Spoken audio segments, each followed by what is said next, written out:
सत श्री अकाल दोस्तों, मैं दर्शन सिंह दर्शक एक बार फिर हाजिर हाँ खबर पिछे का सच लैके। ये सच सुनाउणगे या ये सच इन खबर पिछे की है। उपजी सिंह बराड़ सिख चिंतक ने, बेबाकी नाल गल करते हैं। जद कल भी सिखां दे उत्ते भीड़ पैंदी है, जां सिखां दे नाल नाइंसाफी हुंदी है, जां सिखां दा कोई विवाद हुंदा है, वो निरपक्ष गल करते हैं। अज श्रोमणी गुरुद्वारा प्रबंधक कमेटी का विशेष इजलास होया।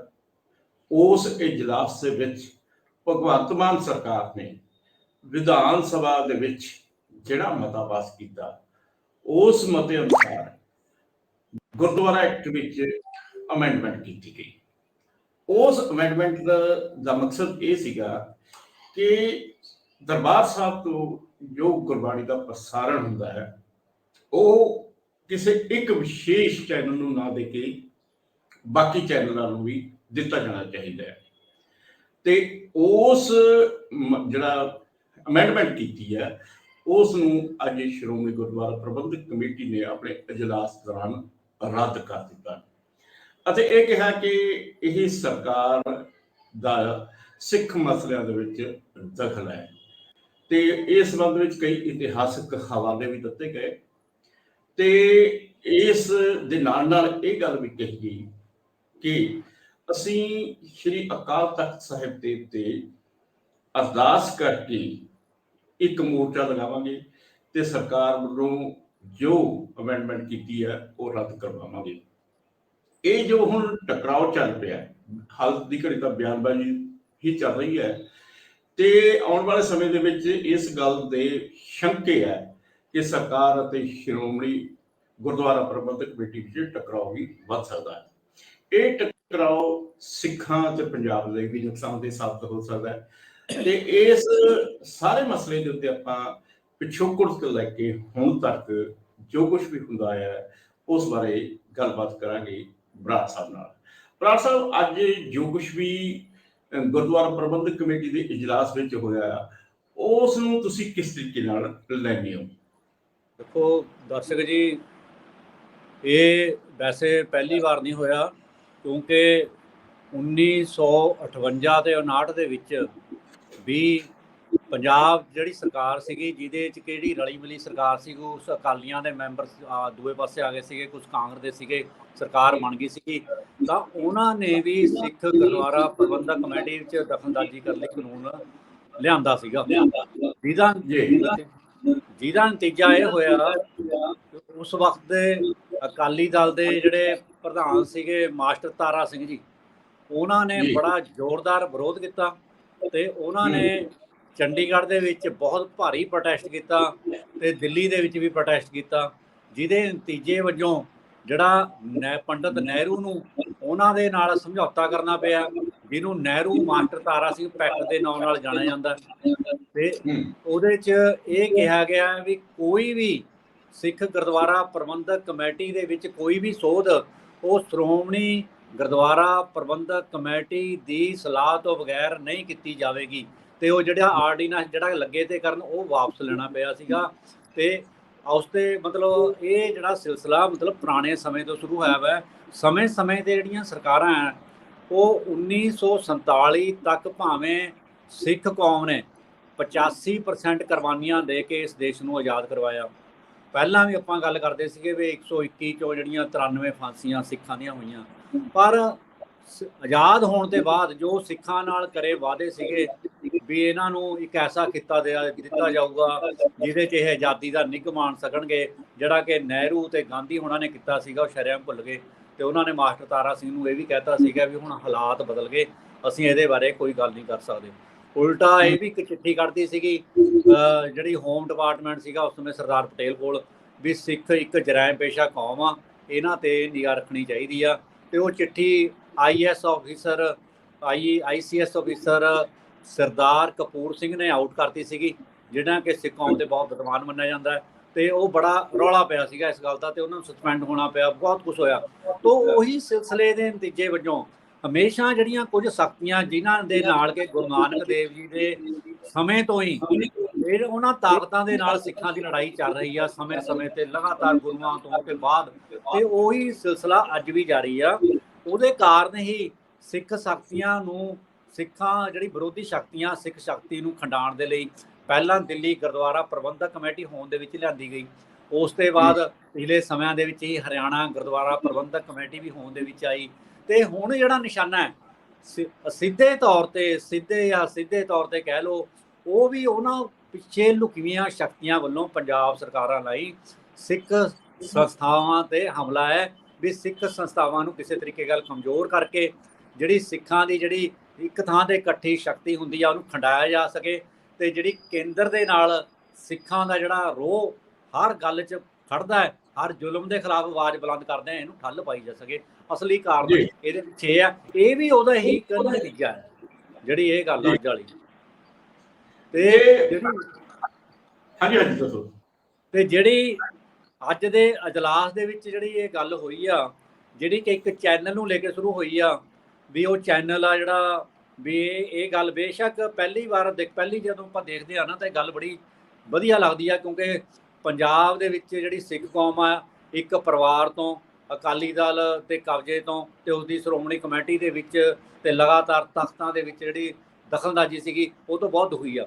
ਕਿਉਂਕਿ ਪਿਛਲੇ ਸਮੇਂ ਦੇ ਵਿੱਚ ਕੁਝ ਅਜਿਹੇ ਫੈਸਲੇ ਕੀਤੇ ਗਏ ਉਸ ਉਹਨਾਂ ਦੇ ਜਿਹੜੇ ਮੋਢੀ ਸੀਗੇ ਬਾਦਲਾਂ ਵੱਲੋਂ, ਵੀ ਸਿੱਖ ਕੌਮ ਨੂੰ ਬੜੀ ਉਹਨਾਂ ਦੇ ਜਿਹੜੇ ਹਿਰਦੇ ਬਲੁੰਦਰੇ ਗਏ। ਜਿਵੇਂ ਗੁਰੂ ਗ੍ਰੰਥ ਸਾਹਿਬ ਦੀਆਂ ਬੇਅਦਬੀਆਂ ਹੋਈਆਂ, ਤੇ ਗੁਰੂ ਗ੍ਰੰਥ ਸਾਹਿਬ ਦੀਆਂ ਬੇਅਦਬੀਆਂ ਹੋਈਆਂ, ਸਿੱਖ ਨੌਜਵਾਨਾਂ ਦਾ ਜਿਹੜਾ ਘਾਣ ਉਹ ਗੋਲੀ ਚੱਲੀ, ਮੁਕਾਬਲੇ 'ਚ ਮਾਰੇ ਗਏ, ਤੇ ਉਸ ਤੋਂ ਬਾਅਦ ਜਿਹੜਾ ਸਰਸੇ ਵਾਲਾ ਸਾਧ ਦਾ ਜਿਹੜਾ ਦੋਸ਼ੀ ਸੀਗਾ ਉਹਨੂੰ ਸਜ਼ਾ ਦੇਣ ਦੀ ਬਜਾਏ ਉਹਨੂੰ ਮਾਫ ਕੀਤਾ ਗਿਆ ਅਕਾਲ ਤਖਤ ਸਾਹਿਬ ਵੱਲੋਂ, ਫਿਰ ਮਾਫੀ ਵਾਪਸ ਲਈ ਗਈ, 328 ਸਰੂਪਾਂ ਦਾ ਗੱਲ ਆਈ, ਤੇ ਸਮੇਂ ਤੇ ਗੱਲਾਂ ਆਈਆਂ, ਤੇ ਜਿਹਦੇ ਕਰਕੇ ਸਿੱਖ ਕੌਮ ਨੇ ਇਹਨਾਂ ਨੂੰ ਸਿਆਸਤ ਦੇ ਮੈਦਾਨ ਦੇ ਵਿੱਚ ਥੱਲੇ ਵੀ ਲਾਇਆ। ਪਰ ਉਹਦਾ ਨਤੀਜਾ ਹੁਣ ਉਸ ਗੱਲ ਦਾ ਫਾਇਦਾ ਉਠਾਉਂਦੇ ਹੋਏ ਵੀ ਜਿਹੜਾ ਹੁਣ ਇੱਕ, ਕਿਉਂਕਿ ਸ਼੍ਰੋਮਣੀ ਗੁਰਦੁਆਰਾ ਪ੍ਰਬੰਧਕ ਕਮੇਟੀ ਦੇ ਵਿੱਚ ਜ਼ਿਆਦਾਤਰ ਮੈਂਬਰ ਆ ਜਿਹੜੇ ਅਕਾਲੀ ਦਲ ਬਾਦਲ ਦੇ ਆ, ਤੇ ਉਹਨਾਂ ਨੂੰ ਇਹ ਆ ਵੀ ਹੁਣ ਜਿਹੜੀ ਸਿੱਖ ਕੌਮ ਆ ਉਹ ਸਿੱਖ ਕੌਮ ਆ ਬਾਦਲਾਂ ਤੇ ਬਹੁਤ ਸਖਤ ਨਾਰਾਜ਼ ਆ। ਪਰ ਉਹਦਾ ਇਸ ਗੱਲ ਦਾ ਫਾਇਦਾ ਉਠਾ ਕੇ ਉਹਨਾਂ ਨੇ ਸਿੱਖਾਂ ਦੀ ਜਿਹੜੀ ਅਸਲੀ ਸ਼ਕਤੀ ਆ ਨਾ ਉਹਨੂੰ ਸੱਟ ਮਾਰਨ ਦੇ ਲਈ ਇੱਕ ਤੀਰ ਛੱਡਿਆ, ਤੇ ਜਿਹਦਾ ਨਤੀਜਾ ਬਾਅਦ ਦੇ ਵਿੱਚ ਬੜਾ ਭਿਆਨਕ ਹੋਊਗਾ। ਤੇ ਇਹਦਾ ਮਕਸਦ ਇਹੀ ਆ ਵੀ ਜਿਵੇਂ ਹਰਿਆਣੇ ਦੇ ਵਿੱਚ ਤੁਸੀਂ ਦੇਖੋ, ਹੁਣ ਹਰਿਆਣਾ ਗੁਰਦੁਆਰਾ ਪ੍ਰਬੰਧਕ ਕਮੇਟੀ ਬਣੀ, ਹਰਿਆਣਾ ਗੁਰਦੁਆਰਾ ਪ੍ਰਬੰਧਕ ਕਮੇਟੀ ਦਾ ਜਿਹੜਾ ਪ੍ਰਧਾਨ ਆ ਉਹ ਪਿਛਲੇ ਸਮੇਂ ਜਿਹਦੇ ਪਿੱਛੇ ਮਹੰਤ ਲੱਗਦਾ ਉਹ ਮੁੱਖ ਮੰਤਰੀ ਦੇ ਪੈਰਾਂ 'ਚ ਗਿਰਿਆ ਪਿਆ ਸੀਗਾ, ਪੈਰਾਂ 'ਚ ਗਿਰ ਕੇ ਮੱਥਾ ਟੇਕ ਰਿਹਾ ਸੀਗਾ, ਜਿਹੜੀ ਕਿ ਸਿੱਖ ਕੌਮ ਦੇ ਵਿੱਚ ਜਿਹੜੀ ਕਿ ਵਰਜਤ ਆ ਗੁਰੂ ਗ੍ਰੰਥ ਸਾਹਿਬ ਦੇ ਮੂਹਰੇ ਤੋਂ ਬਗੈਰ ਕਿਤੇ ਸੀਸ ਨਹੀਂ ਝੁਕਾਉਣਾ। ਤੇ ਇਹ ਉਹੀ ਇਸ ਵਾਰ ਪਹਿਲੀ ਵਾਰ ਹੋਇਆ ਵੀ ਜਿਹੜਾ 6 ਜੂਨ ਘੱਲੂਘਾਰਾ ਦਿਵਸ ਆ, ਜਿਹੜਾ ਕਿ ਸਾਰੀ ਦੁਨੀਆ ਦੇ ਵਿੱਚ ਸਿੱਖ ਉਸ ਯਾਦ ਨੂੰ ਮਨਾਉਂਦੇ ਆ, ਉਹ ਹਰਿਆਣੇ ਕਿਸੇ ਵੀ ਗੁਰਦੁਆਰੇ 'ਚ ਨਹੀਂ ਮਨਾਇਆ ਗਿਆ। ਤੇ ਕਿ ਦਿੱਲੀ ਦੇ ਵਿੱਚ ਵੀ ਹਾਲ ਦੇਖ ਲਓ, ਦਿੱਲੀ ਦੇ ਵਿੱਚ ਉਸ ਸਮੇਂ ਹੁਣ ਜਿਹੜਾ ਭਲਵਾਨਾਂ ਦਾ ਇੱਕ ਅੰਦੋਲਨ ਚੱਲ ਰਿਹਾ ਸੀਗਾ, ਉਹਨਾਂ ਇਨਸਾਫ ਲਈ ਕੁੜੀਆਂ ਬੈਠੀਆਂ ਸੀਗੀਆਂ, ਤੇ ਉਹਦੇ ਜੰਤਰ ਮੰਤਰ ਤੇ ਉਹਨਾਂ ਨੂੰ ਲੰਗਰ ਵੀ ਜਾਂਦਾ ਸੀਗਾ, ਪਰ ਉਹ ਜਿਹੜਾ ਉਹ ਬੈਠੀਆਂ ਸੀਗੀਆਂ ਧਰਨੇ ਤੇ, ਉਹ ਇੱਕ ਬੀਜੇਪੀ ਦੇ ਇੱਕ ਸਿਰਕੱਢ ਜਿਹੜਾ ਮੰਤਰੀ ਸੀਗਾ ਉਹਦੇ ਖਿਲਾਫ ਬੈਠੀਆਂ ਸੀਗੀਆਂ। ਪਰ ਜਦੋਂ ਹੁਣ ਇਹ ਪ੍ਰਭਾਵ ਉਹਨਾਂ ਨੂੰ ਪਤਾ ਲੱਗਾ, ਬੀਜੇਪੀ ਨੇ ਦੇਖਿਆ ਵੀ ਲੰਗਰ ਇੱਥੇ ਪਹੁੰਚਾ ਰਹੇ ਤੇ ਉਹਨਾਂ ਦਾ ਜਿਹੜਾ ਅੰਦੋਲਨ ਭਖਦਾ ਜਾ ਰਿਹਾ, ਤਾਂ ਉਹਨਾਂ ਨੇ ਸ਼੍ਰੋਮਣੀ ਗੁਰਦੁਆਰਾ ਪ੍ਰਬੰਧਕ ਕਮੇਟੀ ਦਿੱਲੀ ਨੂੰ ਲੰਗਰ ਜਾਣ ਤੋਂ ਵੀ ਰੋਕਿਆ। ਤਾਂ ਇਹ ਮਤਲਬ ਆਪਣੇ ਕੰਟਰੋਲ 'ਚ ਲੈਣ ਦੀ ਸ਼ਕਤੀਆਂ। ਤੇ ਇਸੇ ਤਰੀਕੇ ਨਾਲ ਪਟਨਾ ਸਾਹਿਬ ਦੇ ਵਿੱਚ ਆਪਣੀ ਮਰਜ਼ੀ ਦੇ ਨਾਲ ਪਟਨਾ ਸਾਹਿਬ ਦੇ ਵਿੱਚ ਫੈਸਲੇ ਕਰਾਏ ਗਏ। ਤੁਹਾਡੇ ਯਾਦ ਹੋਊਗਾ 1984 ਦੀ ਮੈਂ ਗੱਲ ਕਰਾਂ ਦਰਸ਼ਕ ਜੀ, 1984 ਦੇ ਵਿੱਚ ਕੀ ਹੋਇਆ, ਜਦੋਂ ਇੰਦਰਾ ਗਾਂਧੀ ਨੇ ਟੈਂਕਾਂ ਤੇ ਤੋਪਾਂ ਦੇ ਨਾਲ ਦਰਬਾਰ ਸਾਹਿਬ ਤੇ ਹਮਲਾ ਕੀਤਾ, ਅਕਾਲ ਤਖਤ ਸਾਹਿਬ ਢਹਿ ਢੇਰੀ ਕਰਿਆ, ਤੇ 65 ਹੋਰ ਗੁਰਦੁਆਰਿਆਂ ਦੇ ਵਿੱਚ ਫੌਜ ਦਾਖਲ ਕੀਤੀ, ਤੇ ਹੋਰ ਵੀ ਕਈ ਗੁਰਦੁਆਰਿਆਂ ਦੇ ਵਿੱਚ ਸਿੰਘ ਸ਼ਹੀਦ ਕੀਤੇ, ਜਿਵੇਂ ਦੁਖਨਿਵਾਰਨ ਸਾਹਿਬ ਹੋਇਆ, ਭੱਠਾ ਸਾਹਿਬ ਹੋਇਆ, ਹੋਰ ਵੀ ਕਈ ਥਾਵਾਂ ਜਿਨ੍ਹਾਂ ਤੇ ਆਪਾਂ ਚਰਚਾ ਨਹੀਂ ਬਹੁਤ ਘੱਟ ਕਰਦੇ ਹਾਂ। ਤੇ ਇੱਥੋਂ ਤੱਕ ਕਿ ਜਿਹੜਾ ਦਿੱਲੀ ਦਾ ਜਿਹੜਾ ਗੁਰਦੁਆਰਾ ਬੰਗਲਾ ਸਾਹਿਬ ਸੀਗਾ ਉਹਨੂੰ ਵੀ ਘੇਰ ਲਿਆ ਗਿਆ ਸੀਗਾ। ਸੋ ਇਹ ਜਿਹੜੀ ਇਹ ਉਸ ਸਮੇਂ ਇੰਦਰਾ ਗਾਂਧੀ ਵੱਲੋਂ ਹੋਈ। ਤਾਂ ਅਕਾਲ ਤਖਤ ਸਾਹਿਬ ਜਦੋਂ ਹੋ ਗਿਆ ਤਾਂ ਉਸ ਤੋਂ ਬਾਅਦ ਉਹਨਾਂ ਨੇ ਸਰਕਾਰੀ ਦਖਲਅੰਦਾਜ਼ੀ ਦਾ ਫਾਇਦਾ ਉਠਾਉਂਦੇ ਹੋਏ ਉਸ ਵਕਤ ਦੇ ਪਟਨਾ ਸਾਹਿਬ ਦੇ ਜਥੇਦਾਰ ਨੂੰ ਲਿਆਂਦਾ। ਪਟਨਾ ਸਾਹਿਬ ਦੇ ਜਥੇਦਾਰ ਤੋਂ ਲਿਆ ਕੇ ਉਹਨਾਂ ਨੇ ਜਿਹੜੀ ਉਰੇ ਦੀ ਅਕਾਲ ਤਖਤ ਦੀ ਜਿਹੜੀ ਸੇਵਾ ਸੀਗੀ ਉਹ ਨਿਹੰਗ ਨੂੰ ਦੇਤੀ, ਨਿਹੰਗ ਸੰਤਾ ਸਿੰਘ ਨੂੰ, ਤੇ ਅਕਾਲ ਤਖਤ ਸਾਹਿਬ ਬਣਵਾਤਾ। ਅਕਾਲ ਤਖਤ ਜਿਹਨੂੰ ਕਿ ਸਿੱਖ ਸੰਗਤ ਨੇ ਪ੍ਰਵਾਨ ਨਹੀਂ ਕਰਿਆ, ਤੇ ਉਹਨਾਂ ਨੇ ਸਮੇਂ ਦੇ ਨਾਲ ਉਹਨੂੰ ਜਿਹੜਾ ਸਿੱਖ ਸੰਗਤ ਨੇ ਫੈਸਲਾ ਲੈਂਦੇ ਹੋਏ ਉਹ ਸਰਕਾਰੀ ਸੇਵਾ ਦੇ ਨਾਲ ਬਣੇ ਹੋਏ ਅਕਾਲ ਤਖਤ ਨੂੰ ਦੁਬਾਰਾ ਢਾਹ ਕੇ ਦੁਬਾਰਾ ਆਪਣੇ 10 ਨੌਹਾਂ ਦੀ ਕਿਰਤ ਦੇ ਨਾਲ ਦੁਬਾਰਾ ਤਿਆਰ ਕੀਤਾ। ਸੋ ਇਹ ਸਾਰਾ ਜਿਹੜਾ ਸਿਸਟਮ ਹੈ, ਇਸੇ ਤਰ੍ਹਾਂ ਦਮਦਮੀ ਟਕਸਾਲ ਦੇ ਵਿੱਚ ਦਖਲਅੰਦਾਜ਼ੀ ਕਰਦੀ ਜਾਣੀ। ਦਮਦਮੀ ਟਕਸਾਲ ਦਾ ਗ੍ਰਾਫ ਪਹਿਲਾਂ ਨਾਲੋਂ ਜਿਵੇਂ ਗਿਰਿਆ, ਜਿਵੇਂ ਦਮਦਮੀ ਟਕਸਾਲ ਹਰ ਗੱਲ ਦੇ ਵਿੱਚ ਪਹਿਲਾਂ ਬੋਲਦੀ ਸੀਗੀ, ਹੁਣ ਨਹੀਂ ਬੋਲਦੀ, ਤੁਹਾਡੇ ਸਾਹਮਣੇ ਆ। ਇਹ ਸਾਰੀਆਂ ਜਿਹੜੀਆਂ ਘਟਨਾਵਾਂ ਹੋ ਰਹੀਆਂ, ਇਹ ਸਿੱਖ ਸੰਸਥਾਵਾਂ ਨੂੰ ਜਿਹੜੀਆਂ ਅਧਿਕ ਸ਼ਕਤੀਆਂ, ਜਿਹੜੀ ਕਿ ਅਧਿਕ ਸ਼ਕਤੀਆਂ ਜਿਨ੍ਹਾਂ ਦਾ ਕਿ ਕੰਟਰੋਲ ਦਿੱਲੀ ਤੋਂ ਵੀ, ਜਿਹੜੀਆਂ ਦਿੱਲੀ ਨੂੰ ਵੀ ਕੰਟਰੋਲ ਕਰਦੀਆਂ, ਜਿਹੜੀਆਂ ਕਿ ਮਨੂਵਾਦੀ ਪਾਰਟੀ ਏ, ਮਨੂਵਾਦੀ ਪਾਰਟੀ ਬੀ, ਮਨੂਵਾਦੀ ਪਾਰਟੀ ਸੀ ਨੂੰ ਕੰਟਰੋਲ ਕਰਦੀਆਂ, ਇਹ ਸਾਰੀਆਂ ਉਹਨਾਂ ਦੀਆਂ ਸਕੀਮਾਂ ਲਾਗੂ ਕਰਵਾਈਆਂ ਜਾਂਦੀਆਂ ਸਿੱਖ ਚਿਹਰਿਆਂ ਤੋਂ, ਜਿਹੜੇ ਕਿ ਉਹਨਾਂ ਕੁਰਸੀ ਦੇ ਲਈ ਉਹਨਾਂ ਅਨੁਸਾਰ ਚੱਲਣ। ਚਾਹੇ ਉਹ ਚਿਹਰੇ ਸਾਡੇ ਵਿੱਚ ਸੀਗੇ, ਚਾਹੇ ਚਿਹਰੇ ਦੂਜੀ ਪਾਰਟੀਆਂ ਦੇ ਵਿੱਚ। ਸਮੇਂ ਦੇ ਨਾਲ ਅਕਾਲ ਤਖਤ ਸਾਹਿਬ ਦੇ ਸਿਧਾਂਤਾਂ ਨੂੰ, ਸਿੱਖ ਸਿਧਾਂਤਾਂ ਦੇ ਨਾਲ ਖਿਲਵਾੜ ਕੀਤੀ ਗਈ ਆ। ਚਾਹੇ ਉਹ ਸਾਡੇ ਜਿਹੜੇ ਅਕਾਲੀ ਦਲ ਵਾਲੇ ਲੀਡਰਾਂ ਤੋਂ ਕਰਵਾਈ ਗਈ ਆ, ਉਹਨਾਂ ਦੇ ਨਾਲ ਸਾਂਝ ਕਰਕੇ, ਚਾਹੇ ਹੁਣ ਦੂਜੀ ਪਾਰਟੀ ਤੋਂ ਕਰਵਾਈ ਜਾ ਰਹੀ ਆ, ਇਹ ਸਭ ਦੇ ਸਾਹਮਣੇ ਆ। ਇਹਦਾ ਪਿਛੋਕੜ ਅਸਲ ਦੇ ਵਿੱਚ ਇਹ ਆ ਵੀ ਸਿੱਖ ਸ਼ਕਤੀ ਨੂੰ ਜਿਹੜਾ ਉਹਨਾਂ ਨੂੰ ਮਿਨੀਮਾਈਜ਼ ਕਰਨਾ, ਉਹਨਾਂ ਦੇ ਜਿਹੜੇ ਸੰਸਥਾਵਾਂ ਨੂੰ ਉਹਨਾਂ ਨੂੰ ਮਤਲਬ ਆਪਣਾ ਕਬਜ਼ਾ ਕਰਨਾ, ਤੇ ਸਿੱਖਾਂ ਦੇ ਜਿਹੜੇ ਹੱਕਾਂ ਦੇ ਵਿੱਚ ਬੋਲਣ ਵਾਲੇ ਅਦਾਰੇ ਆ ਉਹਨਾਂ ਨੂੰ ਆਪਣੇ ਕੰਟਰੋਲ 'ਚ ਲੈਣਾ। ਅੱਜ ਵੀ ਤੁਸੀਂ ਦੇਖ ਲਓ, ਇਹ ਜਿੰਨੇ ਵੀ ਹੁਣ ਇਹ ਗੱਲਾਂ ਹੋ ਰਹੀਆਂ, ਇਹ ਸਿੱਖਾਂ ਤੇ ਜਦੋਂ ਜ਼ੁਲਮ ਹੁੰਦਾ ਹੈ ਤਾਂ ਇਹ ਜਿਹੜੇ ਅਦਾਰੇ ਆ ਸਾਡੇ ਚੁੱਪ ਕਰ ਜਾਂਦੇ ਆ, ਜਿਵੇਂ ਇਹਨਾਂ ਨੂੰ ਬੋਲਣਾ ਚਾਹੀਦਾ। ਕੁਝ ਜਦੋਂ ਜ਼ੁਲਮ ਹੁੰਦਾ ਹੈ, ਉਹ ਵਿਦੇਸ਼ਾਂ ਦੀ ਧਰਤੀ ਤੋਂ ਉਰੇ ਪਲਾਨ ਕਰ ਜਾਂਦੇ ਆ। ਬਹੁਤ ਸਾਰੇ ਇਸ ਤਰ੍ਹਾਂ ਦੇ ਤੁਹਾਨੂੰ ਪ੍ਰਚਾਰਕ ਮਿਲ ਜਾਣਗੇ, ਤੇ ਸਾਡੇ ਜਥੇਦਾਰ ਵੀ ਮਿਲ ਜਾਣਗੇ। ਜਦੋਂ ਉਹਨਾਂ ਦੀ ਲੋੜ ਭਾਰਤ 'ਚ ਹੁੰਦੀ ਆ, ਉਹ ਵਿਦੇਸ਼ਾਂ ਦੀ ਧਰਤੀ ਵੱਲ ਚਲੇ ਜਾਂਦੇ ਆ, ਕਿਉਂਕਿ ਉਹਨਾਂ ਨੂੰ ਇਸ਼ਾਰਾ ਹੋਇਆ ਹੁੰਦਾ, ਉਹ ਸੇਧ ਉਸ ਥਾਂ ਤੋਂ ਲੈ ਰਹੇ ਹੁੰਦੇ ਆ ਜਿਹਦੇ ਸ਼ਕਤੀ ਦੇ ਨਾਲ ਉਸ ਥਾਂ ਤੇ ਪਹੁੰਚੇ ਹੁੰਦੇ ਆ। ਇਹ ਗੱਲ ਸਾਨੂੰ ਸਮਝਣ ਦੀ ਲੋੜ ਆ। ਤੇ ਲਗਾਤਾਰ ਜਿਹੜੀ ਇਹ ਜੋ ਸਿਸਟਮ ਹੋ ਰਿਹਾ, ਉਹਦਾ ਇਹ ਇੱਕ ਨਤੀਜਾ ਹੈ ਵੀ ਉਹ ਲੋਕ ਜਿਹਨੂੰ ਕਿ ਜਿਹੜੇ ਆਪਣੇ ਧਰਮ ਨਿਰਪੱਖ ਪਾਰਟੀ ਦੇ ਤੌਰ ਤੇ ਮੈਦਾਨ ਦੇ ਵਿੱਚ ਆਏ, ਜਿਹਨੂੰ ਹੁਣ ਆਮ ਆਦਮੀ ਪਾਰਟੀ ਦੀ ਗੱਲ ਕਰਦੇ ਸਿੱਧੇ ਤੌਰ ਤੇ, ਜਿਹੜੇ ਬਰਾੜ ਸਾਹਿਬ ਜਿਹੜੀ ਹੁਣ ਤੱਕ ਤੁਸੀਂ ਗੱਲਬਾਤ ਕੀਤੀ ਆ, ਉਸ ਤੋਂ ਇਹ ਗੱਲ ਸਮਝ ਆਉਂਦੀ ਹੈ ਕਿ ਜਿਵੇਂ ਹੁਣ ਆਪਣਾ ਦਿੱਲੀ ਗੁਰਦੁਆਰਾ ਪ੍ਰਬੰਧਕ ਕਮੇਟੀ ਹੈ, ਜਦੋਂ ਕਿਸਾਨਾਂ ਦਾ ਮੁੱਦਾ ਚੱਲਦਾ ਸੀਗਾ ਤਾਂ ਉੱਥੇ ਲੰਗਰ ਪਹੁੰਚਾਉਂਦੀ ਸੀ। ਜਦ ਵੀ ਕੋਈ ਹੋਰ ਜਿਹੜੀ ਐਜੀਟੇਸ਼ਨਾਂ ਚੱਲਦੀਆਂ, ਜਿਹੜੇ ਅੰਦੋਲਨ ਚੱਲਦੇ ਆ, ਉੱਥੇ ਗੁਰਦੁਆਰਾ ਪ੍ਰਬੰਧਕ ਕਮੇਟੀ ਉੱਥੇ ਲੰਗਰ ਪਹੁੰਚਾਉਂਦੀ ਹੈ। ਹੁਣ ਜਦੋਂ ਭਾਜਪਾ ਦੇ ਖਿਲਾਫ ਹੀ ਇੱਕ ਛੋਟਾ ਜਿਹਾ ਅੰਦੋਲਨ ਚੱਲਿਆ ਪਹਿਲਵਾਨਾਂ ਦਾ, ਤਾਂ ਤੁਸੀਂ ਇਹ ਗੱਲ ਦੱਸੀ ਹੈ ਕਿ ਵੀ ਉੱਥੇ ਵੀ ਲੰਗਰ ਬੰਦ ਕਰ ਦਿੱਤਾ। ਹਰਿਆਣੇ ਦੇ ਵਿੱਚ ਜਿਵੇਂ ਹੁਣ ਅਲੱਗ ਗੁਰਦੁਆਰਾ ਪ੍ਰਬੰਧਕ ਕਮੇਟੀ ਕਰ ਦਿੱਤੀ ਕਿ ਉਹ ਪ੍ਰਧਾਨ ਸਾਹਿਬ ਤੁਹਾਡੇ ਸਾਹਮਣੇ ਆ, ਜਿਵੇਂ ਤੁਸੀਂ ਦੱਸਿਆ ਕਿ ਪੈਰਾਂ ਦੇ ਵਿੱਚ ਡਿੱਗੇ। ਤੇ ਇਸ ਤੋਂ ਇਲਾਵਾ ਮੈਂ ਇੱਕ ਅਰਦਾਸ ਦੇਖੀ ਸੀਗੀ, ਇੱਕ ਵੀਡੀਓ ਦੇਖੀ ਸੀ ਜਿੱਥੇ ਆਪਣੇ ਖੱਟੜ ਸਾਹਿਬ ਨੰਗੇ ਸਿਰ ਵੀ ਖੜ ਗਏ ਸੀਗੇ, ਤੇ ਇਸ ਤਰ੍ਹਾਂ ਦੀ ਮਤਲਬ ਵੀ ਬੜੀ ਸਮੱਸਿਆ। ਤੇ ਹੁਣ ਮੈਨੂੰ ਇਹ ਨਹੀਂ ਗੱਲ ਸਮਝ ਲੱਗਦੀ ਹੈ ਜੀ, ਤੇ ਭਗਵੰਤ ਮਾਨ ਨਾਲ ਤੇ ਕਹਿ ਰਹੇ ਵੀ ਅਸੀਂ ਗੁਰਬਾਣੀ ਦਾ ਪ੍ਰਸਾਰਣ ਦੇ ਵਾਸਤੇ ਇਹ ਸਭ ਕੁਝ ਕਰ ਰਿਹਾ ਹੈ, ਤੇ ਇਹਦੇ ਵਿੱਚ ਦਿੱਲੀ ਦਾ ਦਖਲ ਕਿਸ ਤਰੀਕੇ ਨਾਲ ਹੋਇਆ? ਦੇਖੋ, ਮੈਂ ਉਸੇ ਗੱਲ ਤੇ ਦਰਸ਼ਕ ਜੀ, ਤੁਸੀਂ ਬੜੀ ਵਧੀਆ ਉਹ ਜਿਹੜੀ ਗੱਲ ਦੱਸੀ ਆ ਵੀ ਜਦੋਂ ਅਰਦਾਸ ਹੋ ਰਹੀ ਸੀਗੀ ਤਾਂ ਉਹ ਗੁਰਦੁਆਰਾ ਪ੍ਰਬੰਧਕ ਕਮੇਟੀ ਵਾਲੇ ਜਿਹੜੇ ਹਰਿਆਣੇ ਦੇ ਖੜੇ ਸੀਗੇ, ਉਹਨਾਂ ਦੀ ਕਿਸੇ ਦੀ ਔਕਾਤ ਨਹੀਂ ਹੋਈ ਵੀ ਉਹਨੂੰ ਕਹਿ ਸਕਣ ਵੀ ਤੂੰ ਸਿੱਖ ਸਿਧਾਂਤਾਂ ਦੇ ਖਿਲਾਫ ਸਿਰ ਵੀ ਨਹੀਂ ਢੱਕ ਰਹੇ।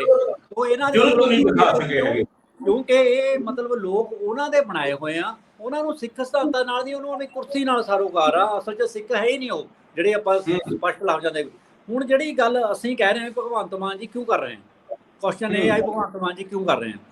ਗੱਲ ਇਹ ਆ, ਭਗਵੰਤ ਮਾਨ ਜੀ ਜਿਸ ਪਾਰਟੀ ਦੇ ਨੁਮਾਇੰਦੇ ਆ, ਉਹ ਪਾਰਟੀ ਦਾ ਵੀ ਰਾਜ ਦਿੱਲੀ ਦੇ ਵਿੱਚ ਆ, ਉਹ ਦਿੱਲੀ ਤੋਂ ਕੰਟਰੋਲ ਹੋ ਰਿਹਾ। ਤੇ ਉਹਨਾਂ ਦਾ ਇੱਕ ਬੜਾ ਤਕੜਾ ਵਿਚਾਰ ਆ, ਜਿਹੜੇ ਇਹਨਾਂ ਦੇ ਪ੍ਰਮੁੱਖ ਕੇਜਰੀਵਾਲ ਦੀਆਂ, ਵੀ ਮੈਂ ਮੋਦੀ ਨਾਲੋਂ ਜ਼ਿਆਦਾ ਕੱਟੜ ਹਿੰਦੂ ਆ। ਉਹਨਾਂ ਨੇ ਗੁਜਰਾਤ ਦੇ ਵਿੱਚ ਗੱਲ ਕਹੀ ਵੀ ਮੈਂ ਜ਼ਿਆਦਾ ਕੱਟੜ ਹਿੰਦੂ ਆ, ਤੇ ਜੇਕਰ ਸਾਡੀ ਸਰਕਾਰ ਆ ਗਈ ਤਾਂ ਤੁਸੀਂ ਮੋਦੀ ਦੀ ਗੱਲ ਕਰਦੇ ਹੋ, ਮੈਂ ਨੋਟਾਂ ਤੇ ਲక్ష్ਮੀ ਜਿਹੜੀ ਮਾਤਾ ਹੈ ਉਹਨਾਂ ਦੀ ਫੋਟੋ, ਨੋਟਾਂ ਤੇ ਉਹਨਾਂ ਦੀ ਫੋਟੋ ਲਾਣੀ ਸ਼ੁਰੂ ਕਰ ਦੂੰਗਾ, ਤੇ ਉਹਨਾਂ ਦਾ ਸਾਰੇ ਪਾਸੇ ਬੋਲਬਾਲਾ ਕਰ ਦੂੰਗਾ। ਉਹਨਾਂ ਨੇ ਬੜਾ ਸਪਸ਼ਟ ਕਿਹਾ। ਤੇ ਇੱਕ ਵਾਰ ਮੈਂ ਇੱਕ ਗੱਲ ਤੁਹਾਨੂੰ ਹੋਰ ਬੜੀ ਦੱਸਦਾ, ਇਹ ਜਿਹੜੇ ਨਾ ਇਹ ਪਾਰਟੀ ਜਿਹੜੀ ਪਹਿਲਾਂ ਕਿਸੇ ਸਮੇਂ ਕਹਿੰਦੀ ਅਸੀਂ ਇਨਕਲਾਬ ਜਿੰਦਾਬਾਦ ਦੇ ਨਾਰੇ ਮਾਰਦੇ, ਇਨਕਲਾਬ ਦਾ ਲਫ਼ਜ਼ ਵਰਤਦੇ ਆਏ, ਇਹ ਕਹਿੰਦੇ ਸੀਗੇ ਅਸੀਂ ਧਰਮ ਨਿਰਪੱਖ ਹਾਂ। ਇਹਨਾਂ ਨੇ ਇੱਕ ਵਾਰ ਬਿਆਨ ਦਿੱਤਾ, ਜਿਹੜੀ ਕਿ ਗੱਲ ਇਸ ਸੰਦਰਭ ਦੇ ਵਿੱਚ ਸਮਝਣ ਵਾਲੀ ਆ, ਵੀ ਜਿਹੜੀ ਇੱਕ ਵਾਰ ਇਹਨਾਂ ਨੇ ਗੱਲ ਕਿਹਾ ਲੋਕਾਂ 'ਚ ਨੰਬਰ ਬਣਾਉਣ ਦੇ ਲਈ, ਸਿੱਖਾਂ ਨੂੰ ਨਾਲ ਲਾਉਣ ਦੇ ਲਈ, ਧਰਮ ਨਿਰਪੱਖ ਲੋਕਾਂ ਨੂੰ ਨਾਲ ਲਾਉਣ ਦੇ ਲਈ ਵੀ ਜਦੋਂ ਬਾਬਰੀ ਮਸਜਿਦ ਦਾ ਰੌਲਾ ਪੈ ਰਿਹਾ ਸੀਗਾ, ਬਾਬਰੀ ਮਸਜਿਦ ਦੀ ਗੱਲ ਚੱਲ ਰਹੀ ਸੀਗੀ, ਉਹ ਕਹਿੰਦੇ ਵੀ ਜੇਕਰ ਰਾਮ ਚੰਦਰ ਜੀ ਜਿਉਂਦੇ ਹੁੰਦੇ ਤਾਂ ਉਹ ਕਦੇ ਵੀ ਕਿਸੇ ਦੂਜੇ ਦਾ ਘਰ ਢਾਹ ਕੇ ਆਪਣਾ ਘਰ ਨਾ ਬਣਾਉਂਦੇ, ਕਿਉਂਕਿ ਉਹ ਪਹੁੰਚੇ ਹੋਏ ਇੱਕ ਮਤਲਬ ਉਹ ਸੀਗੇ, ਆਪਾਂ ਕਹਿ ਸਕਦੇ ਹਾਂ ਵੀ ਰੱਬੀ ਰੂਹ ਸੀਗੇ, ਤੇ ਉਹਨਾਂ ਨੂੰ ਇੱਕ ਹਿੰਦੂ ਕੌਮ ਭਗਵਾਨ ਦਾ ਦਰਜਾ ਦਿੰਦੀ ਹੈ ਵੀ ਕੋਈ ਵੀ ਬੰਦਾ ਦੂਜੇ ਇਨਸਾਨ ਦਾ ਘਰ ਢਾਹ ਕੇ ਨਹੀਂ ਬਣਾਇਆ ਕਰਦਾ। ਤੇ ਉਹੀ ਜਿਹੜੇ ਕਹਿੰਦੇ ਸੀਗੇ ਅਸੀਂ ਸਾਰੇ ਧਰਮਾਂ ਦਾ ਸਨਮਾਨ ਕਰਦੇ ਹਾਂ।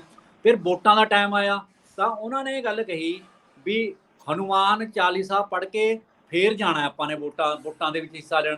ਫਿਰ ਇਹ ਉਹੀ ਸ਼ਖਸਾਂ ਜਦੋਂ ਦਿੱਲੀ ਦੇ ਵਿੱਚ ਸ਼ਾਹੀਨ ਬਾਗ ਦਾ ਮੋਰਚਾ ਲੱਗਦਾ ਹੈ ਤੇ ਉਸ ਤੋਂ ਬਾਅਦ ਉੱਥੇ ਮੁਸਲਮਾਨਾਂ ਤੇ ਹਿੰਦੂਆਂ ਦੇ ਰਾਇਟਸ ਹੋ ਜਾਂਦੇ ਆ, ਤਾਂ ਇਹ ਬਿਲਕੁਲ ਵੀ ਇਹ ਜਿਹੜੀ ਆ ਉਹਨਾਂ ਨੂੰ ਬਚਾਉਣ ਦੀ ਉੱਥੇ ਕੋਸ਼ਿਸ਼ ਨਹੀਂ ਕਰਦੇ। ਬੇਸ਼ੱਕ ਇਹਨਾਂ ਕੋਲ ਪੁਲਿਸ ਪਾਵਰ ਨਹੀਂ ਸੀ, ਪਰ ਇਹਨਾਂ ਕੋਲ ਇੰਨੀ ਸਿਕਿਉਰਿਟੀ ਸੀਗੀ ਉੱਥੇ ਜਾ ਕੇ ਵੀ ਜਿਹੜਾ ਕਤਲੇਆਮ ਹੋ ਰਿਹਾ ਸੀਗਾ ਉਹਨਾਂ ਨੂੰ ਰੋਕ ਸਕਦੇ ਸੀਗੇ, ਪਰ ਨਹੀਂ ਰੋਕਿਆ।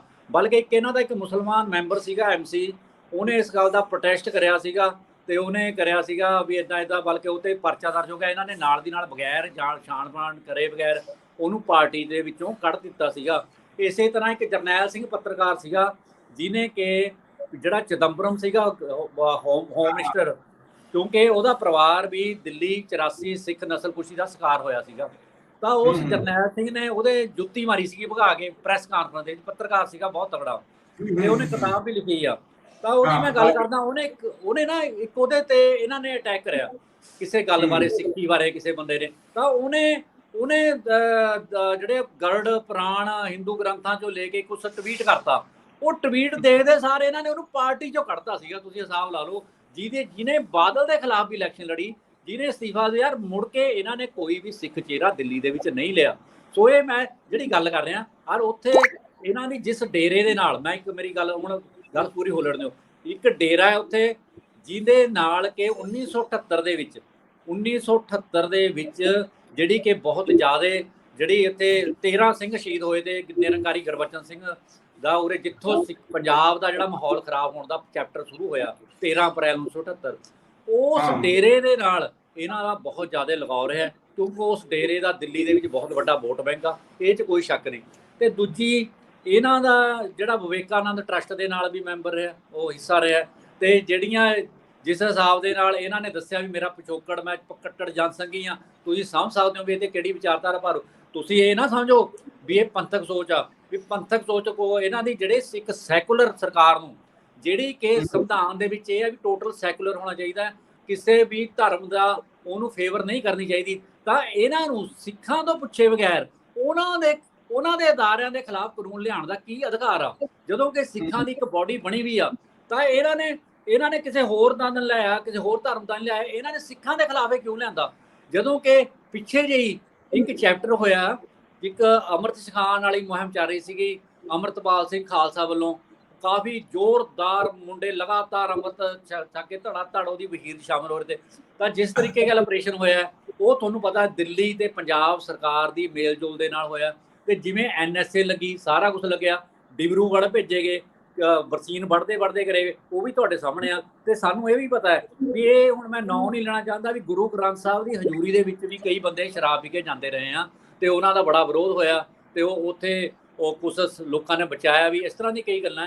ਸੋ ਮੇਰਾ ਕਹਿਣ ਦਾ ਭਾਵ ਆ ਇਹ ਇੱਕ ਛੋਟਾ ਜਿਹਾ ਪੁਆਇੰਟ ਹੈ।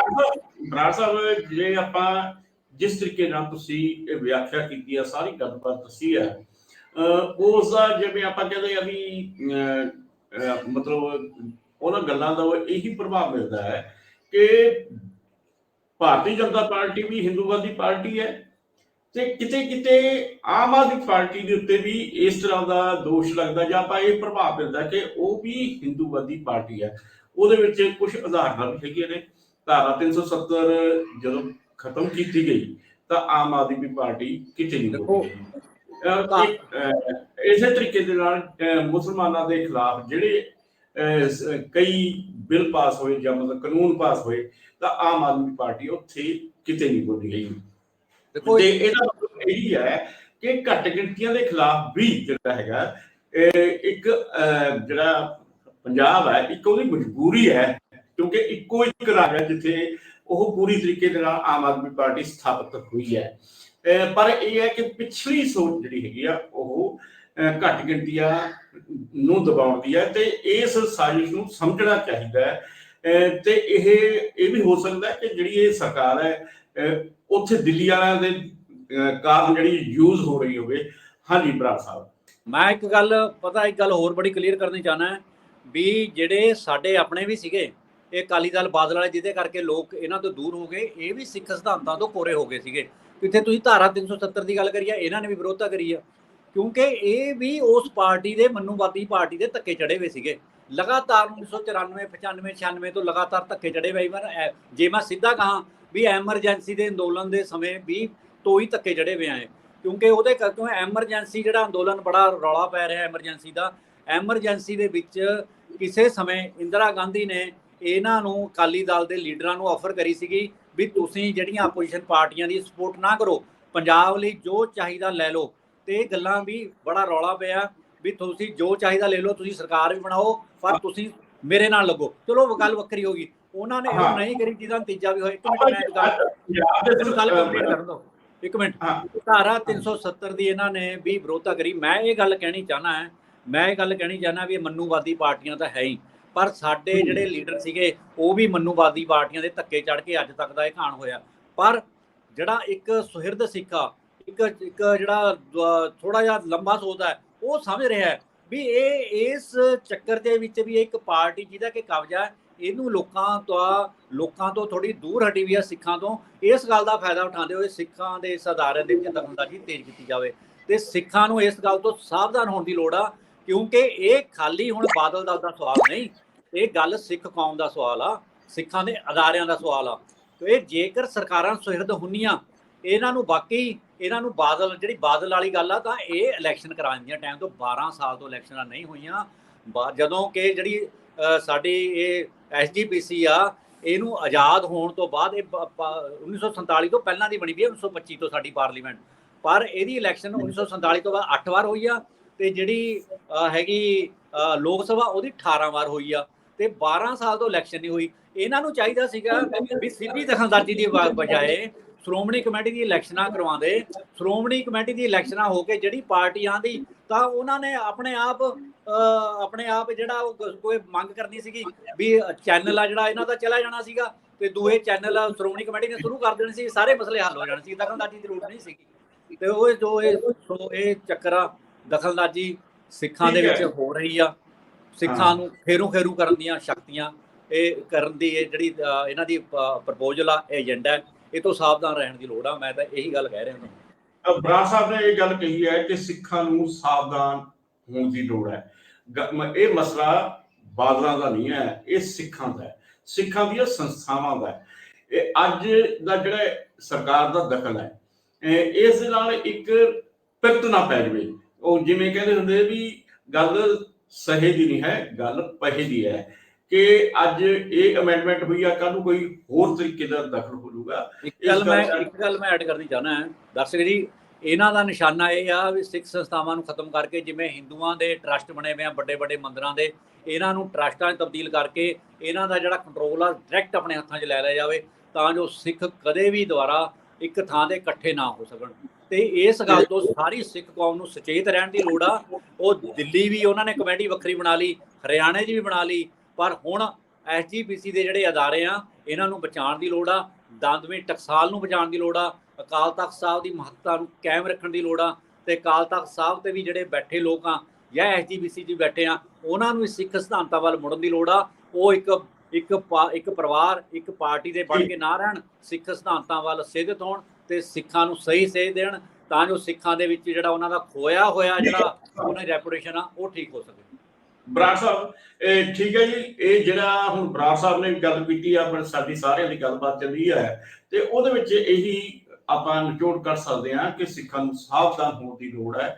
ਤੇ ਦੂਜੀ ਗੱਲ ਇਹ ਹੈ ਕਿ ਅੱਜ ਸਰਕਾਰ ਇਸ ਕੰਮ ਦੇ ਵਿੱਚ ਮਤਲਬ ਬਾਦਲਾਂ ਦੀਆਂ ਗਲਤੀਆਂ ਕਰਕੇ ਜਿਹੜੇ ਸਿੱਖ ਅਕਾਲੀ ਦਲ ਦੇ ਨਾਲੋਂ ਅਲੱਗ ਥਲੱਗ ਹੋਏ ਨੇ, ਉਹਨਾਂ ਨੂੰ ਜਿੱਤਣ ਦੀ ਕੋਸ਼ਿਸ਼ ਕਰ ਰਹੀ ਹੈ। ਕੱਲ ਨੂੰ ਇਸੇ ਤਰੀਕੇ ਦੇ ਨਾਲ ਸ਼੍ਰੋਮਣੀ ਗੁਰਦੁਆਰਾ ਪ੍ਰਬੰਧਕ ਕਮੇਟੀ ਦੀਆਂ ਚੋਣਾਂ ਦੇ ਨਾਲ ਵੀ ਇਹ ਸਰਕਾਰ ਉੱਥੇ ਸਥਾਪਿਤ ਹੋ ਸਕਦੀ ਹੈ, ਉੱਥੇ ਮਤਲਬ ਕਬਜ਼ਾ ਕਰ ਸਕਦੀ ਹੈ। ਇਸ ਗੱਲ ਕਰੇ ਸਾਵਧਾਨ ਹੋਣ ਦੀ ਲੋੜ ਹੈ।